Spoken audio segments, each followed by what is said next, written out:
సర్కారు వారి భూదందా ఐటీ కోసం సేకరించిన భూముల అమ్మకానికి తెల్లాపూర్ ఉస్మాన్ సాగర్లో 47.5 ఎకరాల ఫర్ సేల్ అంట. సర్కారు వారి భూదందా, ఇదే సర్కారు వారి భూదందా. ఇక కొత్తగా ఇంకొక ఆయన మోపైండ్ ఇక భూదాన్ సంఘం అధ్యక్షుడు ఆయన గున్న రాజేందర్ రెడ్డి అని ఒక ఆయన ఉంటాడు. ఏమంటారు దాన్ని, గాంధీ అని చెప్పేసి టూబ్ పెట్టుకొని చెప్పేదేమో అత్యంత గాంధీ నీతులు. ఆయన చేసే పనులు అయితే చెప్పాలని ఆయన అసలు విపరీతమైన భూములు అమ్ముకోవడం. ఇక దాన్ని ఏమనంటే ఆయన మీద చాలా ఉంటుంది. మనం అది వేరే సపరేట్ వీడియోలో మాట్లాడుకుందాం. బీఆర్ఎస్ హయాంలో ఐటీ అభివృద్ధి కోసం భూముల సేకరణ 3,000 కోట్ల లక్ష్యంతో వేలానికి పెట్టిన కాంగ్రెస్ ప్రభుత్వం. గతంలో నియోపోలిస్లో 10 ఎకరాల అల్లుడికి దారాదత్తం, ఫార్మాసిటీ కోసం తీసుకున్న భూములో 4th సిటీ నిర్మాణం. ప్రభుత్వ భూములతో బంతాట ఆడుతున్న రేవంత్ సర్కార్. మరి వాళ్ళకి వచ్చిందే గది ఆడిని తప్పే ఉంది. ఫర్ సేల్ అంటే అభివృద్ధి కోసం వినియోగించాలన్న భూములు అమ్మకానికి సిద్ధమవుతున్నాయి. ఆర్థికంగా సర్కార్ను ఆదుకోవాల్సిన సంపద అస్మదీల పరం చేస్తున్నది ప్రభుత్వం. సర్కారీ భూముల్లో రేవంత్ ప్రభుత్వం బంతాట ఆడుతున్న తీరును ఉదాహరణలు ఎన్నో. ఇప్పటికే ఇక అంత నడుస్తూనే ఉంది. సీఎం మేనల్లుడికి అధికారుల సాగిలా. నియోపోలిస్లో ఆయన గ్యాంగ్ అక్రమ మైనింగ్, 17 ఎకరాల హెచ్ఎండిఏ భూమి వారికి ఎట్లా కట్టబెడతారు. కాగితం మీద 10 ఎకరాల లీజ్, 17 ఎకరాల్లో తంబకాలు. నిబంధనలకు విరుద్ధంగా ఫిక్స్డ్ క్రషర్ ఫీజులు ఎగవేత. రాజేంద్ర నగర్లో పొంగులేటి కంపెనీ అక్రమ తవ్వకాలు. మానస హిల్స్కు రేపు బీఆర్ఎస్ నిజ నిర్ధారణ బృందం. యంగ్ ఇండియా స్కూల్లో అవినీతి అంతా ఇంత కాదు, టెండర్లలోనే అవినీతి.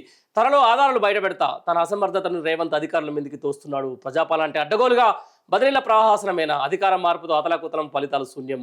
మీడియాతో చిట్టాడు బీఆర్ఎస్ ఎల్పీ ఉపనేత హరీష్. నిజంగా తప్పులు జరుగుతూ ఉన్నాయి, జరగనివ్వండి, లెట్ దెమ్ డూ. 100% ప్రజాపాలన కాదు ఇది, ప్రజా కంటక పాలన అని చెప్పేసి అర్థమైంది. బట్ ఇంకా తప్పులు చేస్తున్నట్టు మనమే ముందస్తుగా హెచ్చరించాల్సిన ఎందుకు? నడిస్తే కదా తెలిసేది ప్రజలకు కూడా. ఓకే, కేంద్రపల్లి మున్సిపాలిటీ అడ్డదారులు ఎక్కిన కాంగ్రెస్ ఎందుకు అక్రమ కేసులో జైలు చెప్పి ఓకే 14 రోజుల విడుదలైనట్ట. కానీ నేను భలే నచ్చింది నాకు బల్కా సుమన్ స్పీచ్. చాలా కంపోజ్డ్గా, అంటే ఒక ఎంపీగా పనిచేసిన వ్యక్తి, ఉద్యమ నాయకుడు, ఆ తర్వాత ఎమ్మెల్యేగా పనిచేసినటువంటి వ్యక్తి.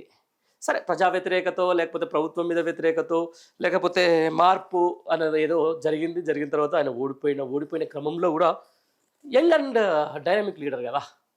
ఆ కేతనపల్లిలో, చెన్నూరులో జరిగినటువంటి అత్యంత అమానవీయ కోణం అన్నట్టు. అది నిజంగా చెప్పాలంటే అసలు ఏమాత్రం బలం లేని చోటు కూడా ఈరోజు కాంగ్రెస్ పార్టీ, అందులో అపార అనుభవం అని చెప్పేసి, తండ్రి లెగసీ అని చెప్పేసి వివేక్ లాంటి వ్యక్తి కేతనపల్లి మున్సిపాలిటీని దక్కించుకోవడానికి దిగినటువంటి అనైతిక చర్యలు, ఆ తర్వాత ఆయన మీద వచ్చినటువంటి సోషల్ మీడియా మేమ్స్, ఆ తర్వాత ఎలక్షన్ అడ్డుకోవడం కోసం లేకపోతే చైర్మన్ పదవిని ఏమంటారు ప్రకటించే క్రమంలో వాళ్ళు చేసిన ఓవర్ యాక్షన్ అన్నీ చూసిన తర్వాత బల్కా సుమన్ తీసుకుపోయి జైల్లో వేయడం. ఆ జైల్లో తర్వాత 14 రోజులు రిమాండ్ చేసిన తర్వాత ఆయన తర్వాత వచ్చి మాట్లాడిందంటే I love you Vivek Venkataswamy అనేది చాలా అద్భుతమైనటువంటి స్పీచ్ ద్వారా ఆయన ఏం చేసిండంటే సూచాయగా చెప్పేసిందంటే భవిష్యత్తు ఎట్లా ఉండబోతుంది తెలంగాణ రాష్ట్రంలో. అంటే ఇంత కక్ష సాధింపు చర్యలు, అంటే కార్యకర్తల మీద కొట్లాట, కార్యకర్తల మీద విపరీతమైనటువంటి కేసులు, కార్యకర్తల మీద దెబ్బలు, కార్యకర్తల మీద పోలీసులను ఊసిగొల్పడాలు, కార్యకర్తల మీద అంటే బల్కా సుమన్ సంబంధించినటువంటి కార్యకర్తలు, బీఆర్ఎస్ పార్టీ కార్యకర్తల మీద వాళ్ళు చేస్తున్నటువంటి దాష్టికాలు అన్నీ కూడా చెప్పకనే చెప్పి, అంటే ఏదేమైనా కూడా ఈరోజు మళ్ళీ ఒకసారి ఆ రోజు ఆనాటి ఉద్యమ బల్కా సుమన్ నాకు కనిపించింది 100%. ఎందుకంటే చాలా హ్యాపీ.